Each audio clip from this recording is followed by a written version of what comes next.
Actually, kaya nagsimula yung ganyan, kasi nga may nabasa rin ako, may nagbigay din sa akin ng screenshot. Sa'yo din galing yun, Insan, Asian Pacboy. Parang may nag-comment sa isang post na video mo na papasalamat ka, tapos parang may nag-comment na magpasalamat ka sa Timbugok or what. Nag-reply ka na, yaan mo sila. Hindi naman ako pinapansin nila eh. Kumbaga, kaya nagkaroon ng sunog kasi nga, may nagsindi.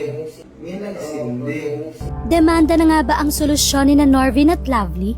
Ano nga ba ang nakaabang na karma sa mga taong mapanira sa kanila?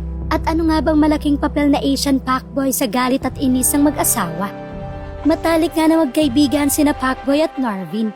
Kung mapapansin nga na talagang nagkakaintindihan sila pagdating sa pagmumotor. Parehas nga nilang hobby ito na siyang nagtatanggal ng kani-kanilang stress sa buhay. Maliban na rito, sina Norvin o ang Timbugok na rin ang minsay nag-comfort kay Asian Pacboy noong siya ay broken-hearted. Talaga nga namang dinamayan nila si Pacboy hanggang sa unti-unting sumaya ulit ito. Maraming netizens nga noon ang humanga sa Timbugok dahil kahit na hindi nila masyadong nakakasama si Pacboy, ay hindi nila ito iniwan sa ere noong siya ay may problema. Ngunit ano naman kaya ngayon ang viral na ginawa ni Pacboy sa Timbugok? Sa unang pagkakataon nga ay ibinahagi ni Norvin ang dahilan kung bakit hindi sila ngayon okay ni Pacboy. Ani Norvin, kaya nagkaroon ng ganitong issue, may nagsindi ng apoy kaya nagkasunog. Ang nagsindi ng sunog na yan, ikaw din pinsan. Kaya napag-isipan na lang ni Norvin na para matapos na iyon ng mapayapa at nasa tama, ay idadaan na lang nila sa legal action. Sabi pa ngayon ni Lovely ay i-bash na siya ng lahat ng tao, wag lang si Norvin. Dahil hindi nila alam kung gaano kabuti ang puso ng kanyang asawa. Ipinaliwanag nga dito ng mag-asawang Norvin at Lovely na hindi naman talaga si Pacboy ang nag-post ng issue na iyon. Ngunit isinare pa raw kasi ito ni Pacboy kaya mas lalong madami ang nang-bash kina Norvin at Lovely. Ayon nga kay Lovely ay paglalaanan daw talaga nila ng pera at oras sa mga taong kanilang inireklamo. Ibinahagi nga din dito ni Norvin na grabe daw ang ginawa sa kanya noon ni Pacboy kaya pinapili niya ito kung aalis o mag-i-stay siya sa puder ni Norvin. Pero pagbabantangan ni Norvin na kapag siya ay napuno, talagang sasabihin niya ang tunay na rason kung bakit umalis sa kanila si Pacboy. At para malaman na rin ng madla kung sino sa kanila ang totoong masama ang ugali. Dagdag pa nga ni Norvin ay kaya nagsimula ang pambabash at Timbugok lalo na sa kanila ni Lovely ay dahil sa isang comment ni Pacboy na sinasabi niya na hindi siya pinapansin ng Timbugok.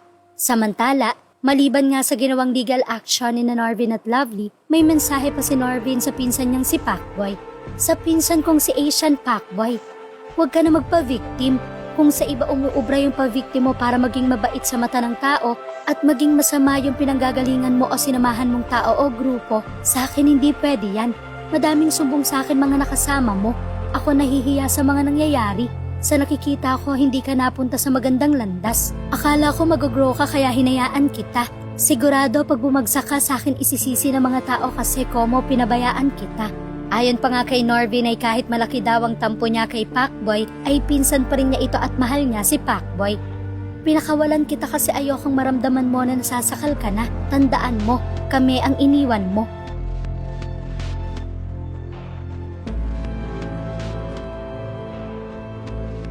Komento nga ng madla.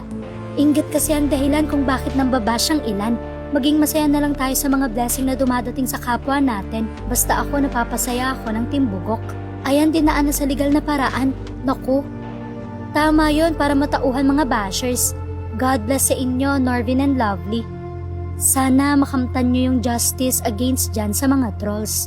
Sa ngayon nga ay wala pang pahayag si Pacboy sa kinasasangkutan niyang issue.